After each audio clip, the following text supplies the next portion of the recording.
Acho que tem mais um pouco disso, mas é muito em função também das circunstâncias, né? O Flamengo ontem, por exemplo, tinha 7 desfalques, os 5 convocados, o zagueiro suspenso, o meio-campo machucado, um jogador no banco sem condições de começar, né? O Alan, que entrou no segundo tempo. O técnico disse até que ele nem era para ficar no banco, ficou porque não havia mais opções.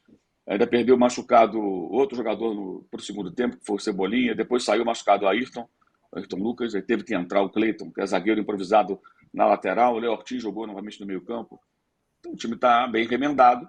Num cenário como esse, você não pode ficar também criando expectativa de atuações sensacionais. Que, aliás, só o Flamengo é cobrado do futebol brasileiro por atuações sensacionais. Os demais basta vencer. O Flamengo tem 2 cobranças: vencer e jogar bem. Cobrança da torcida e de boa parte da mídia. Isso é muito, muito claro para mim já há algum tempo, eu já falei isso várias vezes. Nesse momento não tem como fazer esse tipo de cobrança. É esperar que o time faça jogos competitivos. E ontem até que fez um jogo competitivo, um jogo diferente, mais reativo. O Bahia gosta de ficar com a bola, então era muito claro que o Flamengo ontem não fazia questão de brigar pela posse de bola. Eu achei a medida correta, porque você tem um meio-campo, um jogador improvisado, o time com 2 pontas, é um time de velocidade. Você não vai brigar pela posse. Na hora do gol do Gerson, o Flamengo tinha 28% de posse de bola. Eu não lembro do Flamengo com 28% de posse de bola no Maracanã. Mas acho que era o jogo mais viável naquele cenário, né? O Bahia teve muita posse, mas pouca efetividade, né? Não criava tanto. Muito tempo com a bola, mas criava muito pouca oportunidade de gol. O jogo foi bem equilibrado no primeiro tempo. No segundo, o Tite mexeu, o time ficou mais agressivo, teve mais presença no ataque. O Gerson jogando muito bem no meio, depois pela direita, né?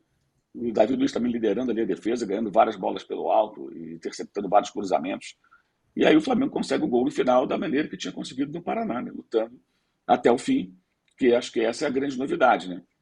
O time que se entregava no sentido de jogar a toalha, agora não se entrega no sentido de não desistir do gol até o fim. Isso é uma novidade, depois de vários momentos com o modo banana acionado no ano passado, com atuações ridículas, eliminações vergonhosas, 20 derrotas, e jogos em que dava para reagir, né? E que não reagia. Isso acho que é uma grande notícia, né? Para o torcedor. Agora, nesse momento, são 9 jogos. 2 se passaram, faltam 7. 9 pontos, ganhou 7. Se ficar nessa média, está excelente. Vai chegar ao final da Copa América brigando pela liderança do campeonato, próximo dela, que é o que importa. Para o Flamengo, nesse período, mais importante é ficar perto do líder. Se puder ser líder, é melhor, é evidente. Mas ficar perto do líder. Não dá para exigir muito mais do que isso. E são muitos desfalques. E domingo vai pegar o Fluminense, é o lanterna contra o líder, né?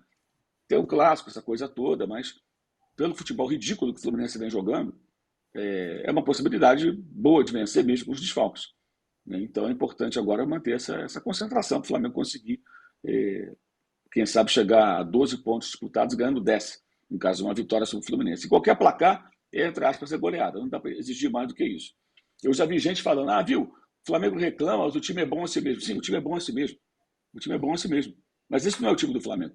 O time do Flamengo tem Pulga, tem De La Cruz, tem Arrascaeta, tem Vinha, tem Varela, né? 5 convocados. Os machucados eu não vou contar, porque a suspensão e lesão acontece com qualquer um.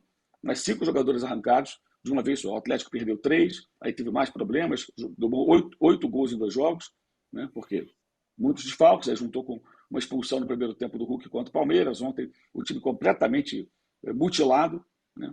Então você tem as lesões e as suspensões, que são inerentes à maratona da temporada, mas também fica sem jogadores importantes que são retirados do time para jogar a possante Copa América, né? A gente previu quantos? 7 mil likes, não foi isso? É um desafio. 7 mil. Estamos aí com menos da metade, com quase 4. Pô, Chegando na metade. mas não tem metade do programa também? É verdade, é isso aí. Ô, Danilo, vou para você com a mesma questão. Palmeiras e Flamengo. 10ª rodada já começa a diferenciar homens e meninos. E adivinha quem são os homens? Palmeiras e Flamengo. Estão lá em cima. E ontem o Palmeiras jogou bem. E o Estevão jogou demais. O Abel ficou encantado com ele. E também foi outro que falou da questão do calendário. Até citou os outros. O Zubeldia reclamou. O Milito reclamou. Eu reclamo há tanto tempo. Também reclamou da questão do calendário. Fato é que, com o calendário cheio ou vazio, o Palmeiras tá lá de novo. E o Flamengo também. E ontem o Palmeiras jogou com um intervalo de segunda a quinta e o Bragantino jogou de sábado a quinta, né? E mesmo assim o Palmeiras venceu, mas Isso é um papo que o Abel já fala desde o começo, né, sobre o calendário, ele reclama bastante sobre dias de descanso. Essa questão aí, Tirone, eu acho que você fala da Flamengo e Palmeiras dominando o futebol brasileiro, assim, o Palmeiras e o Flamengo, claro, né, tem uma receita de mais de bilhão e etc. O Palmeiras ele tem um faturamento bem abaixo do Flamengo nesses últimos tempos, né? 300 milhões, 400 milhões a menos, e consegue fazer um time competitivo por conta da organização. A gente, quantas vezes aqui, eu, Mauro, o Arnaldo, o Juca, todo mundo, Trajano, a gente fala sobre a organização do futebol e do tal do remédio amargo, né? O Palmeiras consegue competir muito por isso. E ontem, quando o Palmeiras termina o jogo, o Palmeiras tinha Estevão, Naves, Menino, tinham 7 jogadores da base, Vanderlan, terminou com 4 laterais, é verdade, do jeito que o Abel gosta, mas com 7 meninos da base. Isso é reflexo de uma reformulação que o Palmeiras começou em 2013. Então, quando a gente fala da Flamengo e Palmeiras, esquecendo que no ano passado os campeões foram Fluminense e São Paulo, de Copa do Brasil e Libertadores, mas quando a gente fala disso, a gente tem que entender que, assim, não é porque são os mais ricos, porque o Flamengo, sim, é o mais rico, mas também é o mais organizado junto com o Palmeiras. E aí a gente tem aí, há 5, 6 anos, o exemplo dos dois tão claro para todo mundo, e os clubes preferem continuar do jeito que está. Por exemplo, o Corinthians, gastando mais do que pode, contratando o Mateuzinho, o Vasco, que agora o papo é de que eles vão atrás de novo do Ramon Dias. Você vê a loucura que é. O próprio São Paulo, que foi campeão da Copa do Brasil, mas meses depois de ser campeão estava devendo. Então, assim, o recado tá aí, o jeito tá aí, a fórmula tá aí. Palmeiras, Flamengo, próprio Fortaleza, próprio Cuiabá em outras escalas, mas eles fazem uma reorganização e conseguem competir em um nível que eles não competiam antes. Então tá aí, assim, para mim, não vou dizer que é fácil, mas a fórmula de como os dois conseguem competir tá aí. Sobre o jogo de ontem especificamente, o Palmeiras foi muito bem. O 2-1 eu acho que não representou exatamente o que foi o jogo. O Palmeiras podia ter resolvido o jogo já no primeiro tempo, porque produziu bastante. Foi um bom jogo do Rafael Veiga, um bom jogo do Estevão. O Aníbal jogou muita bola. O que me surpreendeu bastante ontem foi o Gabriel Menino jogando na ponta esquerda, que foi a alternativa porque o Palmeiras perdeu o Lázaro.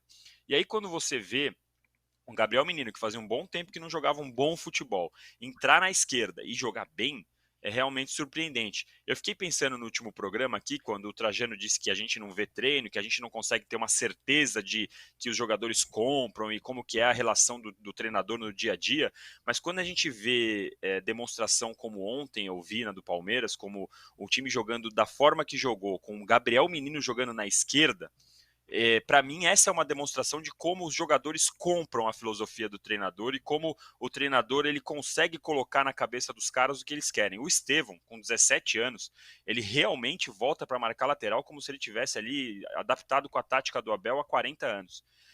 Então é impressionante como esse time conseguiu reagir depois de 6 meses sem jogar nada. A gente ficou aqui por 6 meses falando, Palmeiras não tá jogando bem, Palmeiras não tá jogando, não produz. E aí, aparentemente, putz, o que vai ter que mudar? O que o Abel vai fazer de mudança? Não, ele conseguiu fazer o time voltar a jogar bola, 3 jogos consecutivos jogando bem, contra o Vasco, que a gente falou, mas é o Vasco, contra o Atlético Mineiro, mesmo antes da expulsão, jogando muito bem, e agora contra o Bragantino, que se tivesse sido 3, 4-1, seria normal o resultado pelo que o Palmeiras produziu. Então, o Palmeiras realmente reage de uma forma, e lembrando, né, depois da saída do Endrick, longe de mim falar que é porque o Endrick saiu, porque o Endrick é bom jogador, não tem como você falar que um bom jogador não ajuda o time. Mas a saída do Endrick faz o Veiga voltar a jogar pela direita, o Estevão ter o corredor para ele pela direita, o Zé Rafael poder jogar um pouco mais pela esquerda. Então, quando tinha o Endrick, o time tinha que fazer algumas adaptações para o bom jogador. O Endrick saiu, então o time voltou a jogar da forma que jogava antes de ter o Endrick. Então, talvez por isso, consegue jogar de uma forma mais sincronizada. Palmeiras jogando agora, do jeito que está jogando agora, dá pra gente falar que vai brigar até o fim do ano por todos os títulos, o que não acontecia há 3 rodadas.